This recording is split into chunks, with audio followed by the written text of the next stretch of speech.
모세가 신명기 안에서 운명을 합니다.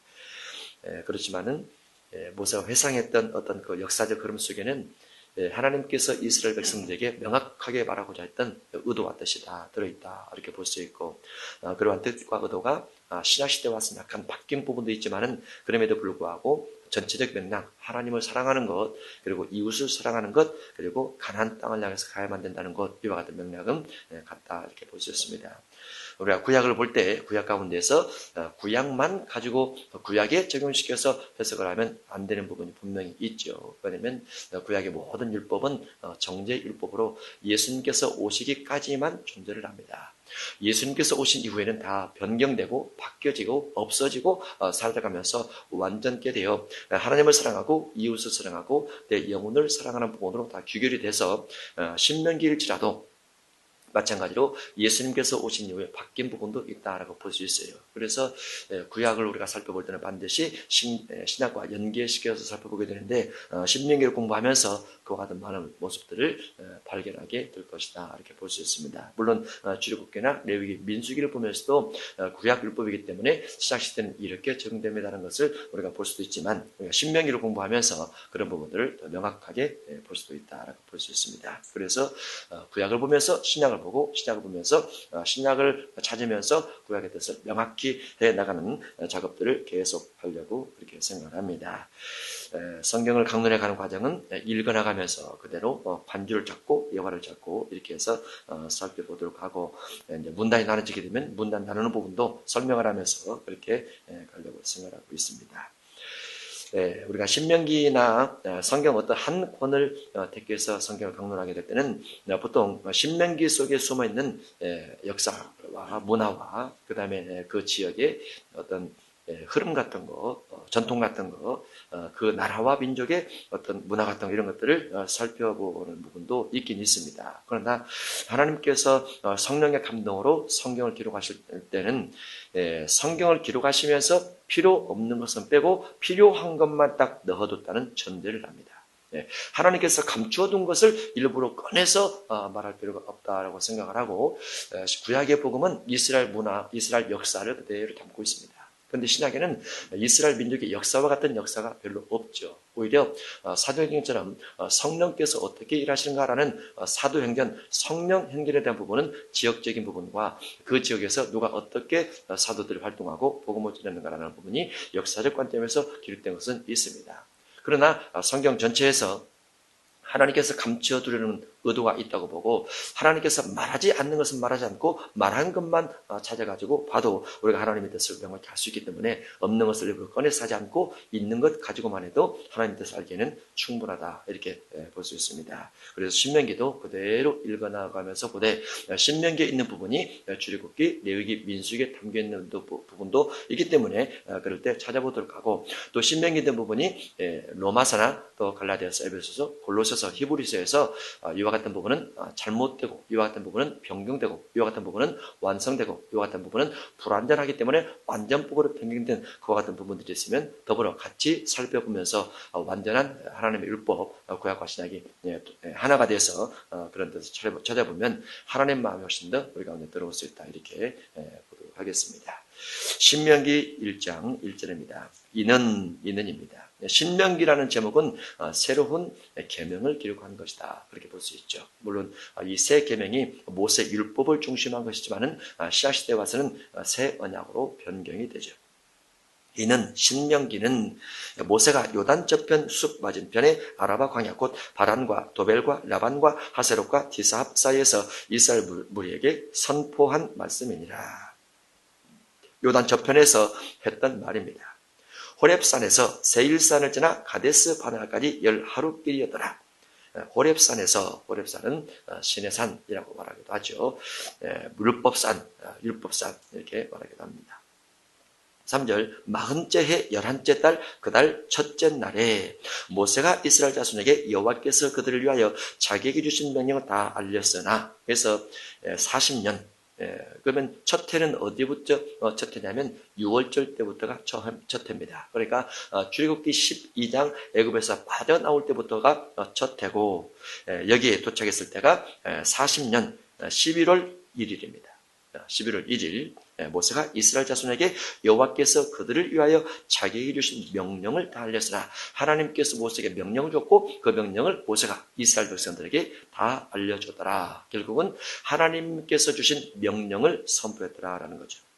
그때는 모세가 헤스본에 거주하는 아모리 왕 시온을 쳐 죽이고 에드리에서 아스타로스에 거주하는 바사난 옥을 쳐 죽인 후라 해서 헤스본 아모리 왕 시온과 바사난 옥이 광야 40년 동안 가장 강력한 군대를 가진 군대 왕의 상징이 됩니다. 근데 그 모든 국가를 이기고 죽인 후에 모세가 하나님 율법을 명했더라는 거죠. 모세가 요단 저쪽 모함 땅에서 이 율법을 설명하기 시작하더라. 위에서는 명령, 3절에서는 명령 이렇게 되어 있었는데 5절에서는 율법이라고 되어 있습니다. 명령과 율법이 같은 말이죠. 명령과 율법. 명령이라는 의미를 담는다면 하나님께서 일방적으로 주신 것이다. 명령이죠. 하나님께서 이스라엘 백성들에게 절대로 지켜야 될 것을 일방적으로 주었다. 하나님께서 시내산에서 모세에게 법을 줄 때 모세와 상의하지 않습니다. 십계명도 하나님께서 딱 정해놓으시고 그리고 일방적으로 주시죠. 모세는 그걸 받아서 가지고 내려오게 됩니다. 사람 편에서 지키기가 부당하니 사람 편에서 지키기가 어려우니 왜 이와 같은 법을 주었습니까? 빠질 수가 없죠. 하나님께서 사람에게 율법을 주었을 때는 율법을 지킬 수 있기 때문에 주었다라고 볼 수 있습니다. 물론 사람의 본성적인 부분이 있어서 지키지 못할 수 있다라고 생각할 수도 있지만은 그럼에도 불구하고 하나님은 사람의 형편과 처지에 따라 줄 것인가 말 것인가 아니면 사람이 지킬 수 있는 정도만 준다 이렇게 생각하지 않고 하나님께서 명령으로 주십니다. 그 명령을 5절에서 법이라 이렇게 말을 합니다. 율법이라라고 말을 하죠.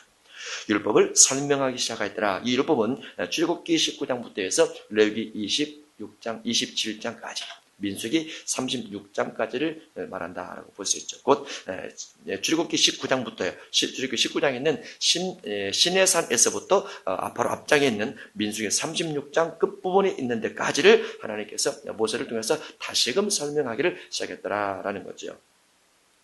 6절 우리 하나님 여호와께서 호렙산에서 우리에게 말씀하여 이르시기를 호렙산에서 말씀하여 이르시기를 해서 호렙산은 출애굽기 19장부터 레위기 27장까지 말하는데 말씀하여 이르시기를 너희가 이 산에 거주한 지 오래니 올해가 1년 한 2개월 정도 됩니다. 길진 않죠. 호렙산을 중심해서 1년 2개월 정도 있습니다. 호렙산에서 성막을 지을 때까지가 1년입니다. 그래서 성막을 지었던 출애굽기 40장 1절에 보면은 둘째 해, 첫째 달, 첫째 해에 성막을 완공하니라 이렇게 기록이 되어 있어요. 그리고 이제 레위기는 14일 동안 두 번째 6월절이 시작되는 그 전 기간 동안 봤기 때문에 2년, 1년 그리고 14일 정도 호렙산에 있었다. 아주 오랜 건 아니죠. 7절 방향을 돌려 행진하여 이 산에 거주한 지 오래니 방향을 돌려 행진하여 아모리 족속의 산지로 가고 시내의 산을 따라서 그 다음에 가나안 땅으로 바로 갈 수 있는 길을 하나님께서 말씀하고 있죠. 시내의 산에서 출발해서 가나안 땅에 바로 갈 수 있는 거리는 거의 일주일 거리라 학자들이 그렇게 말을 하죠. 일주일 거리. 그 일주일 거리를 하나님께서 모세를 중심해서 이스라엘 백성들을 홍해길을 위해서 40년을 돌리는 겁니다. 그러니까 하나님께서 말씀하셨던 장소가 일주일 바로 앞에 있음에도 불구하고 그 길을 40년을 돌아서 간다고 말이죠. 일주일 앞에 있는데 그러면 우리가 생각을 할 때 하나님께서 약속하신 약속의 장소에 도착하는데 일주일이면 갈 수 있는 길을 40년 돌렸다. 이유가 무엇일까? 그러면 우리 인생도 일주일이면 갈 수 있는 거리를 40년 돌아갈 수가 있지 않는가? 그러죠. 우리의 어떤 삶의 방향도 일주일이면 갈 수 있는 거리를 40년 돌아갈 수 있게 되는 것이 아닌가. 물론 일주일만 간다고 꼭 나쁘다 좋다 이렇게 말할 수 없습니다. 어쨌든 우리는 하나님께서 우리에게 주신 수명의 기간 동안을 살고 있어야죠. 행복하게 살아도 기간 동안 살아야 되고 불행하게 살아도 어쨌든 정해진 기간 동안 살게 살습니다. 어떻게 보면은 잘 살고 잘 먹고 육신적으로 행복하게 사는 것이 유익이냐라고 하면 육신적으로는 편안한데 하나님의 나라에서 상급사거나 주님의 십자가지를 따라가는 것에 있어서는 많이 부족하죠. 물론 우리가 육신적으로 평안을 추구하지만 그럼에도 불구하고 그러면 틀림없습니다. 그러면 불행하게 사는 것이 맞냐? 또 그것도 아니죠. 십자가 지고 가는 것이 맞느냐? 사실은 그게 맞긴 하지만은 육신적으로 너무나 불편하죠. 그래서 하나님께서 우리가 주의 말씀을 쫓는 삶을 살기 때문에 내 삶 속에 뭔가 주께서 축복을 주시긴 하지만 받은 축복을 가지고 십자가를 지면서 고난을 감당하면서 일부러 포기하면서 가는 것이 최고의 삶이라고 볼 수 있죠. 그 모델이 누굽니까? 모델이 예수님이라고 볼 수 있죠. 예수님은 하늘 보좌를 뒤라고 오셨죠. 일부러 오셨죠. 죄인들을 사랑하기 위해서 오셨죠. 그분에게는 모든 신성의 충만함을 가시고 그분에게는 모든 부유함이 가득함에도 불구하고 스스로 가난하게 되시고 스스로 비천하게 되셔서 죄인들을 위해서 죽어주십니다. 그리고 그와 같은 삶 때문에 빌립보서 2장 5절에 의하면 지극히 높은 곳에 가셔서 하나님 보좌 우편에 앉으셨느니라. 예수님의 이름의 권세를 아버지께서 무한하게 주셨더라. 이렇게 되어 있어요. 그래서 예수님을 모델 삼는다고 했을 때 예수님의 뒤를 따라가는 것이 가장 신의 큰 축복인데 그곳에는 축복도 들어있고 능력도 들어있고 스스로 낮추어서 나눔과 섬김과 봉사와 이런 것들로 다 들어있다. 이렇게 볼 수 있죠. 또 두 번째는 바울입니다. 바울 같은 경우도 대단한 학문쟁이죠. 그런데 그 학문을 다 배설물로 여기면서 그리스도 십자가 외에는 알기를 원하지 않았도다. 그래서 십자가를 중심하고 스스로 많은 능력과 권능이 있음에도 불구하고 바울 교회를 세우지 않고 세운 교회를 다니면서 끊임없이 지역의 복음 전파, 복음 전파를 중심해서 일을 했다는 바울이죠. 능력으로나 지혜로나 언변으로나 모든 것이 뛰어나지만은 바울 스스로 낮추는 작업들을 자꾸 했다는 것이 우리가 신앙의 모델 삼을 수 있는 대상이다. 이렇게 볼 수 있습니다. 6절입니다. 우리 하나님 여호와께서 호렙산에서 우리에게 말씀하여 주시기를 너희가 이 산에 거주한 지 오래니 방향을 돌려 행진하여 아모리 족속의 산지로 가고 그 근방 곳곳으로 가고 아라바와 산지와 평지와 네겝과 해변과 가나안 족속의 땅과 레바논과 금강 유보라떼까지 가라. 그래서 갈 수 있는 지경을 하나님이 딱 마련해 주십니다. 이 지경은 하나님께서 아브라함과 맺은 약속의 지경입니다. 창세기 15장 12절 이하에서 하나님께서 아브라함의 번제를 받으시고 아브라함과 약속을 맺는데 이스라엘 너 후손의 지경이 유보라떼까지 되리라 라고 말씀을 하시죠. 그리고 그 유보라떼까지 된다는 그 약속을 이삭, 야곱, 그 다음에 애굽의 400년 그리고 모세가 백성들을 애굽에서 건져내서 광야 40년을 거쳐서 가나안 땅에 들어가면서 주리라는 그 부분까지 벌써 한 700년 이상 지냈던 부분이지만은 하나님께서 모세에게 동일하게 말씀해 주는 거죠. 출애굽하면서 8절 내가 너희의 조상 아브라함과 이삭과 야곱에게 맹세하여 그들과 그들의 후손에게 주리라 한 땅이 너희 앞에 있으니 들어가서 그 땅을 차지할지니라 하고 모세가 백성들에게 말을 합니다. 하나님께서 우리에게 주신 땅이 이제 애굽에서 나와서 바로 일주일이면 갈 수 있는 가나안 땅이 수백 년 역사적 유언 가운데 역사적 예언 가운데 우리 앞에 있으니 우리가 그 땅을 차지하러 가자. 우리가 그 땅을 정복하러 가자라고 강력하게 모세가 말을 합니다. 그리고 그 약속들을 백성들도 알고 있었어요. 아브라함으로 이삭으로 야곱으로 이어지는 애굽의 400년 동안 이스라엘 백성들은 하나님께서 우리를 이곳에서 건져낼 하나님의 사랑을 보내줄 것을 기대하고 있었고 모세가 나타났을 때 그 기대가 하나님의 뜻 가운데서 뭔가 설정될 것을 생각했습니다. 다만 이제 모세가 나타나서 백성들을 요구했을 때 백성들에게 노역이 가중하게 되니까 그들이 거부하고 모세를 믿지 않았을 뿐이죠. 그러나 빠져나오면서 중단 잡적이 빠져나오게 되고 장정만 60만 명이 빠져나오면서 그들 마음속에 큰 기대를 갖고 나오게 된 것은 틀림없습니다. 하나님께서 약속하신 약속의 땅을 찾아러 가자라고 모세가 말하게 되죠. 9절 그때에 내가 너희에게 말하여 이르기를 나는 홀로 너희의 짐을 질 수 없도다 하면서 중간에 여러 과정이 좀 들어있었지만은 민수기에 있는 얘기는 빠지면서 홀로 짐을 질 수 없으니 홀로 이 장정만 60만 명 되고 남녀 도유까지 다 합치면 수백만 명이 될 수 있는 이와 같은 사람의 짐들을 내가 홀로 질 수 없으니 너희 하나님 여호와께서 너희를 번성하게 하셨으므로 너희가 오늘날 하늘의 별같이 많거니와 너희의 조상의 하나님 여호와께서 너희를 현재보다 1000배나 많게 하시며 너희에게 허락하신 것과 같이 너희에게 복 주시기를 바라노라. 그런즉 나 홀로 어찌 능히 너희의 괴로운 일과 너희의 힘겨운 일과 너희의 다투는 일을 감당할 수 있으랴. 모세가 혼자 짐을 지면서 많은 고민이 있었다는 거죠.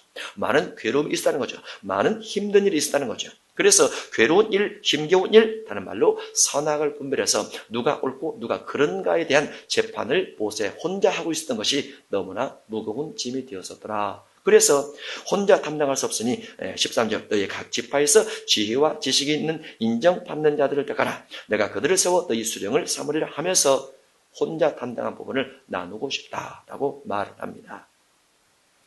12절에 있는 부분이 열왕기 상으로 가면 솔로몬의 기도 속에도 이게 들어있습니다. 다윗이 죽고 나서 하나님께서 다윗 대신에 솔로몬에게 왕위를 물려줬는데 다윗은 성군이요, 하나님 마음에 합한 사람이요, 이스라엘 백성도 존경하는 자요. 그런데 솔로몬이 어리고 유약하고 연약한 가운데서 왕이 되다 보니까 그 수많은 사람들의 재판을 제대로 할 수 있을 것인가 없을 것인가에 대한 두려움을 가져가고 있었습니다. 그래서 하나님 앞에 기본산당에서 일천제를 드리면서 하나님 기도를 하죠. 나는 연약해서 이 많은 백성을 재판할 수 없사오니 주께서 내게 지혜를 주옵소서. 지혜를 주시면 제 지혜를 통해서 백성들을 옳은 길로 인도하겠나이다 라고 하니까 하나님께서 네가 구하는 것이 내 마음과 합하다 라고 하면서 다른 것도 더하여 주셨죠. 더함 받고 그리고 백성들을 지도할 때 지혜를 통해서 백성을 잘 인도했더라, 이렇게 볼 수 있는데 여기에 모세도 같은 마음이죠.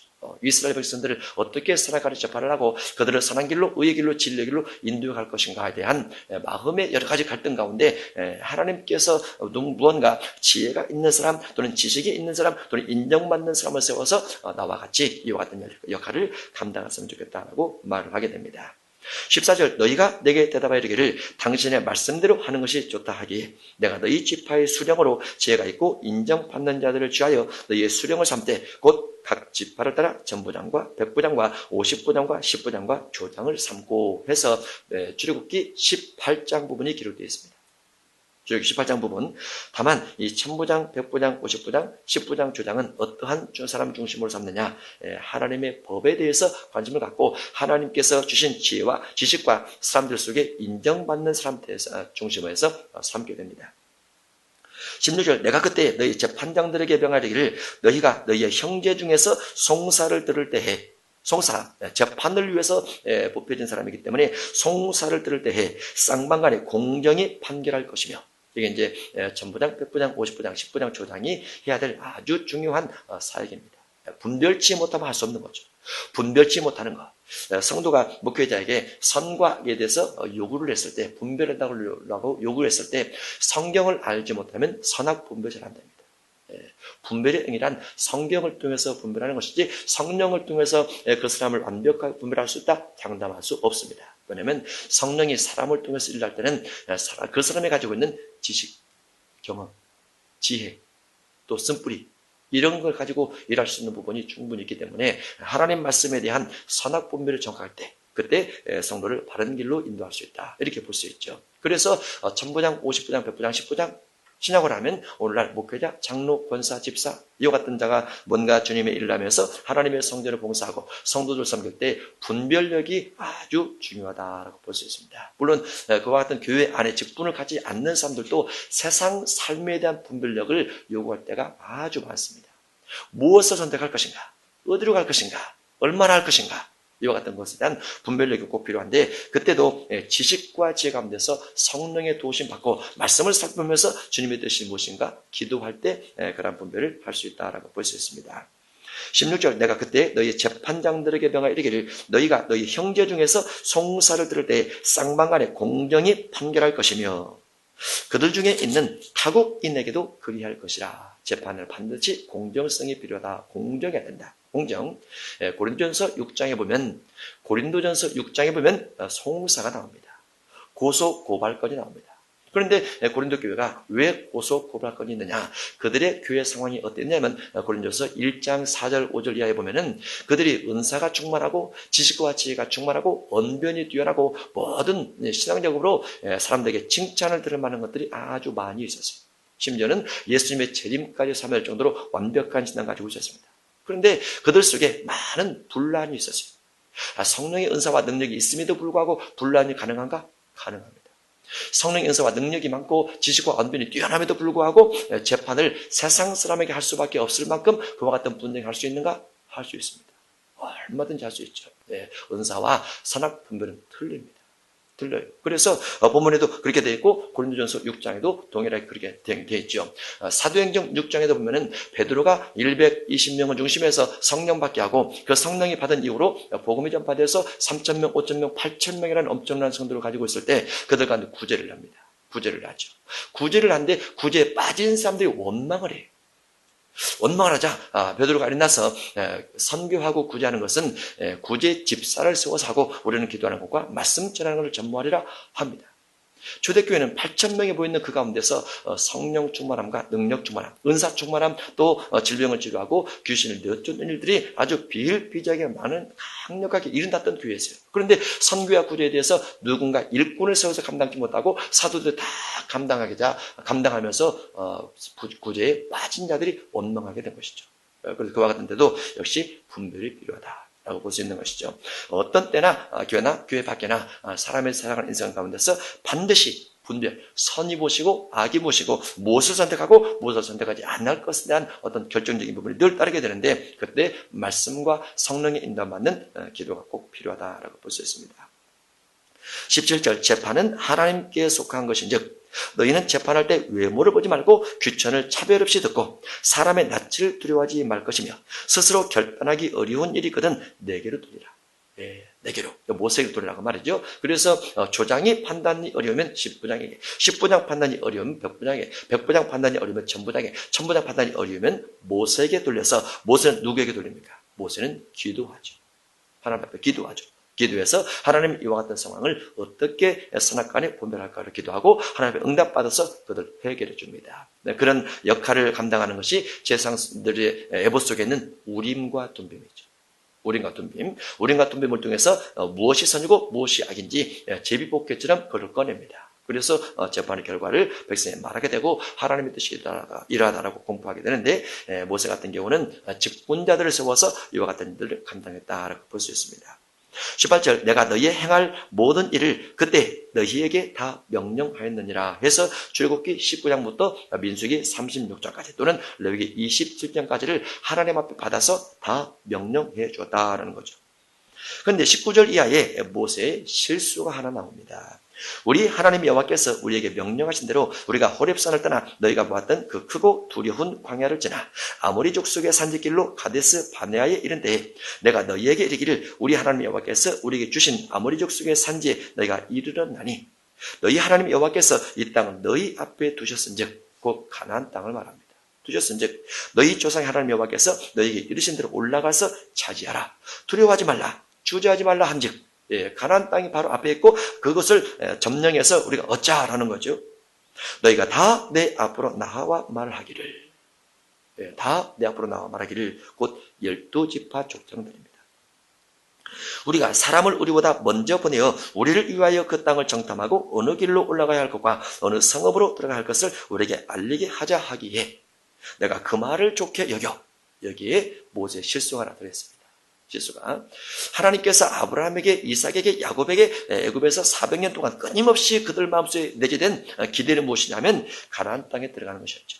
그런데 가나안 땅에 대한 소문을 그들이 들어서 알고 있었을 것이라고 볼 수도 있고 또 물론 그 땅에 들어가기 위해서 어떤 길로 가서 우리가 공격을 할 것인지 정탐을 하는 것도 옳다고 볼 수도 있어요. 그런데 한편으로 보면 그게 옳지 않습니다. 왜냐하면 애굽에서 나온 이스라엘 백성들은 가나안 땅에 있는 사람들과 전쟁할 준비가 일체 아무것도 된 것이 없어요. 물론 출애굽기 12장에 보면 하나님께서 이스라엘 백성들을 빼내올 때 기록 속에는 여호와의 군대가 나왔다라고 되어 있어요. 여호와의 군대인데 총칼이 없습니다. 여호와의 군대인데 조직이 없습니다. 그죠?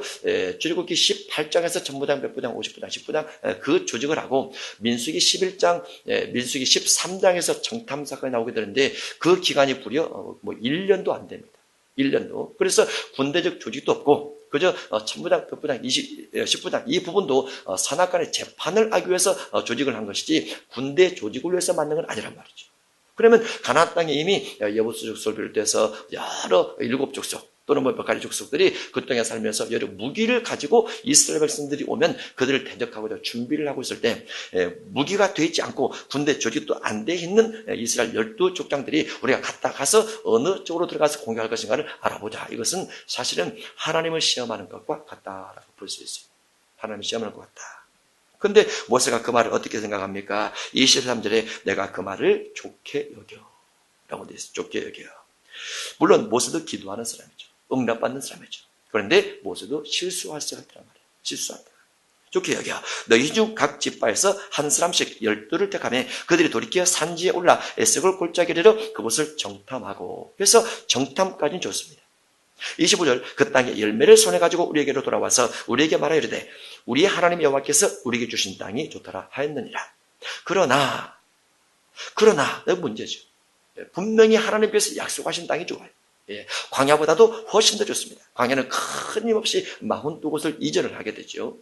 하지만 이전하는 과정 속에 집을 짓고 거주하면서 생수가 나오고 이런 것이 없어요. 하나님의 이적과 기적을 체험해야만 뭔가 먹고 사는 그와 같은 지역들이라고 말이죠. 근데 가나안 땅에서 가서 보니까 여러 가지 과일이라든가 물이 흐르는 것이라든가 사람이 거주하고 안주하기 아주 좋은 곳이었다고 말이죠.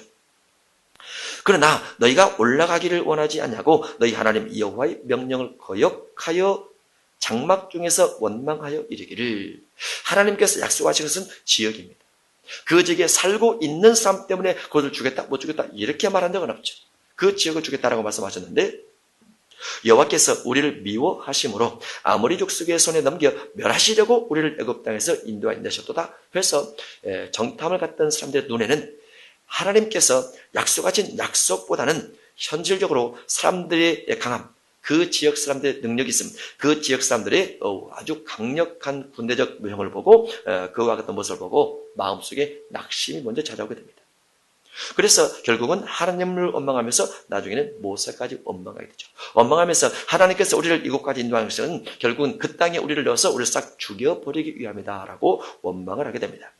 28절 우리가 어디로 가랴? 우리의 형제들이 우리를 낙심하게 하여 말하기를 그 백성은 우리보다 장대하며 그 성읍들은 크고 성곽은 하늘에 닿았으며 우리가 또 거기서 아낙 자손을 보았노라 하는도다 하기로. 그래서 장신들만 있는 거인들만 있는 지역 속에 우리가 전쟁을 통해서 어떻게 이길 수 있을 것인가라는 것에 대한 심각한 원망과 심각한 고민에 빠지게 되게 됩니다.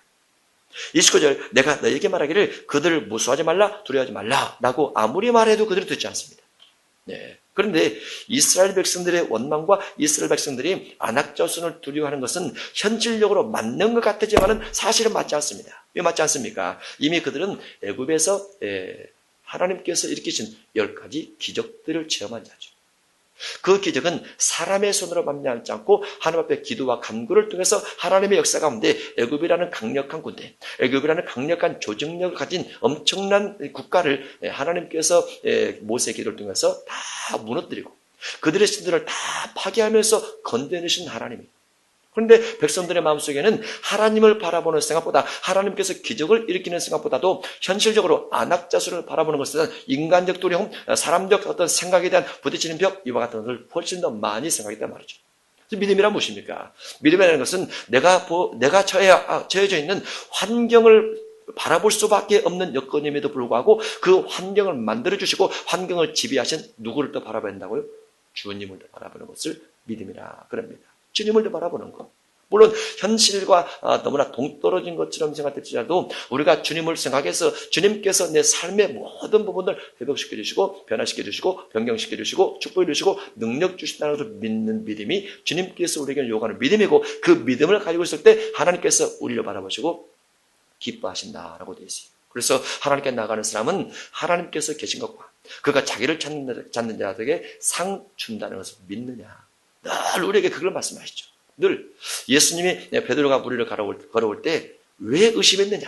나를 바라봤다면 물에 빠지지 않았을 것인데 왜 물개를 바라고 무서워서 빠져갔느냐? 왜 의심했느냐? 이걸 말하죠. 본능적 욕구는 늘 현실을 바라보게 합니다. 본능적 욕구는 늘 삶 속에서 내가 처한 모습을 바라보게 해요. 그러나 성령이 충만하게 되면 성령은 내가 어떠한 어려움의 환경에 처했음에도 불구하고 환경보다도 주님을 더 많이 바라보게 만들어주죠. 육신의 모든 삶은 아무리 잘 돼 있다 할지라도 언제 어떻게 무너질지를 몰라요. 그런데 주님은 그러지 않습니다. 주님은 그래서 주님을 많이 바라보고 주님을 깊이 생각하는 것을 믿음이라고 말을 하고 현실을 많이 바라보는 것을 불신이라고 말을 합니다. 그리고 불신 속에는 하나님의 응답하심이 이루어질 수 없다라고 볼 수 있죠. 언제나 우리 마음속에 주님을 향한 기대치가 많으시기를 바랍니다. 주님께서 역사하시고 주님께서 응답 준다는 믿음이 더 크시기를 바랍니다. 그래서 모세는 언제나 그런 마음 먹죠. 내가 너희에게 말하기를 그들을 무서워하지 말라. 그들을 두려워하지 말라.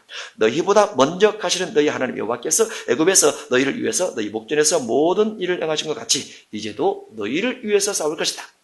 애굽에서 모세만 경험한 것이 아니고 백성들 전체가 다 경험을 했어요.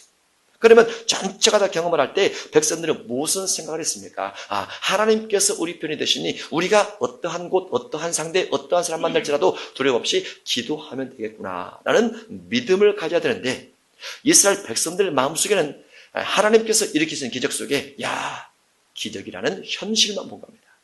오병이어 기적을 체험해서 먹고 배부른 것만 생각하게 된 것이죠. 오병이어를 통해서 5천명 먹고 남음에 있는 전능하신 하나님, 전능하신 주님, 전능하신 예수님에 대한 묵상이 훨씬 더 가야 되는데 떡을 먹고 배부른 것만 생각했던 거죠. 그러나 모세는 그런 환경 속에서 주 앞에 기도하면 주께서 이적을 일으키시고 주께서 어떠한 신일지라도 어떠한 육신으로 강력한 사람일지라도 이기게 해주시구나라는 믿음의 차원, 생각의 차원, 이와 같은 것들이 너무 다르게 된 겁니다. 그래서 하나님께서 우리에게 요구하는 것은 무엇입니까? 환경이 어떠할지라도 주를 더 믿고 있느냐, 주님의 전능하심을 더 생각하고 있느냐, 주께서 그 문제를 풀어주기 위해서 뭔가 모든 환경들을 변화시켜 줄 것에 대한 믿음을 갖고 있느냐, 이것을 우리에게 요구하고 있죠. 늘 그렇습니다. 모세는 그 믿음을 가지고 달려갔던 거죠. 31절, 광야에서도 너희가 당할 거니와 사람이 자기 아들을 안는 것 같이 너희 하나님 여호와께서 너희가 걸어온 길에서 너희를 안으사 이곳까지 이르게 하셨느니라. 이 일에 너희가 너희 하나님 여호와를 믿지 않고 현실만 보았더라. 하나님 여호와를 믿지 않고 현재만 열심히 쫓아갔더라. 현재만. 현재보다도 주님을 더 많이 보시기 바랍니다. 그런 너희보다 먼저 그 길을 가시며 장막 칠 곳을 찾으시고 밤에는 불로 낮에는 구름으로 너희가 갈 길을 지시하신 자이시니라. 그래서 모세의 믿음이 결국은 모세 한 사람의 믿음, 때로는 여호수아의 믿음, 몇 사람 안 되는 사람의 믿음이 애굽에서부터 해서 그리고 가나안 땅까지 그 전체를 이끌어갑니다. 물론 믿음은 모든 사람의 것이 아닐 수도 있습니다. 그러나 지도자의 믿음이 긍정적으로 하나님만 바라본다면 따라가는 사람도 그 믿음에 얹혀져서 같이 갈 수 있죠. 그런데 지도자가 하나님께서 주신 믿음의 비전을 바라보지 않고 현실 중심에서 가면 믿음이 약한 사람들은 현실을 중심에서 가는 지도자를 따라갈 수밖에 없는 거죠. 그래서 우리는 다 지도자이기 때문에 우리가 믿음을 앞서서 갈 때 주님께서 또 다른 사람을 붙이셔서 함께 가게 만들어준다, 이렇게 볼 수 있습니다. 언제나 현실보다도 주님을 더 많이 바라보시기 바랍니다. 사람이 생각한 물질적 어려움들은 주님의 관점에서는 별거 아닙니다. 사람이 생각한 질병 문제도 하나님의 관점에서 보면 별거 아닙니다. 사람이 생각한 여러 가지 환경 요건의 제약 요건들도 하나님께서 보실 때는 별거 아닙니다. 주님을 더 많이 생각하시기 바랍니다. 예수님은 도대체 어떤 분이신가? 예수님은 전능하시고 전지하신데 이 땅에 오셔서 초라한 모습으로 질병 치료하고 귀신을 쫓고 죽임당하신 다음에 부활 승천하신 분이신데, 그 예수님의 인간됨과 예수님의 신성된 부분, 신으로서의 예수님에 대한 부분을 계속 묵상하면서 왔어요. 그분은 전능하시죠. 사람의 모습을 하고 있음에도 불구하고 전능하십니다. 보자 위에 계시지만은 우리의 모든 것들을 알고 계시죠. 그래서 주님에 대한 묵상을 끊임없이 많이 하셔서 주님께서 여러분 삶 속에 살아계시듯 여러분과 친근하게 지내시고 여러분 삶 속에 여러분이 기도한 대로 응답을 주시는 축복의 주님으로 계시기를 바랍니다. 여러분 믿음으로 주님을 견고하게 붙잡으시기를 주님으로 축복합니다.